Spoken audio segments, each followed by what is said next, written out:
আসসালামু আলাইকুম ওয়া রাহমাতুল্লাহি ওয়া বারাকাতুহু। আজকে আমরা স্বপ্ন সম্পর্কে একটা হাদিস শুনব। প্রত্যেকটা মানুষই কম বেশি স্বপ্ন দেখে থাকে। কখনো ভালো স্বপ্ন, কখনো খারাপ স্বপ্ন। স্বপ্ন সম্পর্কে আল্লাহ রাসূল বলেন, ক্বালা নবিয়্যু সাল্লাল্লাহু আলাইহি ওয়াসাল্লাম, আর-রু'য়া মিনাল্লাহ ওয়াল হুলমু মিনাশ শাইতান। ভালো স্বপ্ন, সুস্বপ্ন আল্লাহ তাআলার পক্ষ থেকে।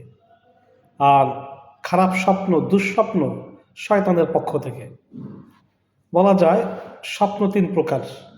একটা আল্লাহ তাআলার পক্ষ থেকে, একটা শয়তানের পক্ষ থেকে, একটা মানুষ সারাদিন যা জল্পনা কল্পনা করে সেটাই স্বপ্নে দেখে থাকে।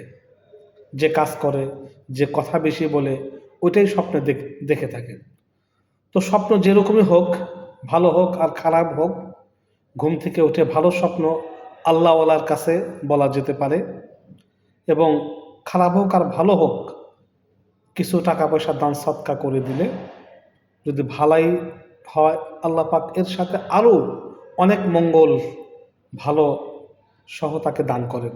আর যদি খারাপ হয়, দান করার কারণে আল্লাহ পাক রব্বুল আলামিন তার থেকে সে অনিষ্টতা, সে খারাপই দূর করে দেন। তো স্বপ্ন যেরকমই হোক তেমন কারো কাছে না বলা, এবং কিছু টাকা পয়সা সদকা করে দেওয়া, দান করে দেওয়া। আর খারাপ স্বপ্ন দেখার পরে বাম পাশে তিনবার এইভাবে থুথু নিক্ষেপ করে আউযু বিল্লাহি মিনাশ শাইতানির রাজিম এবং সূরা ফালাক, সূরা নাস তেলাওয়াত করে আল্লাহর কাছে খারাপি থেকে আশ্রয় প্রার্থনা করতে হয় এবং আল্লাহ তাআলার কাছে ক্ষমা চাইতে হয়। এইভাবে আমরা স্বপ্ন যদি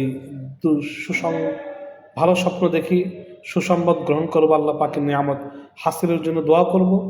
আর যদি খারাপ স্বপ্ন দেখি, আল্লাহ তাআলার কাছে আমরা পানাহ চাইব। আল্লাহ পাক রব্বুল আলামিন আমাদেরকে এভাবে আমল করার তৌফিক দান করুক। আমিন।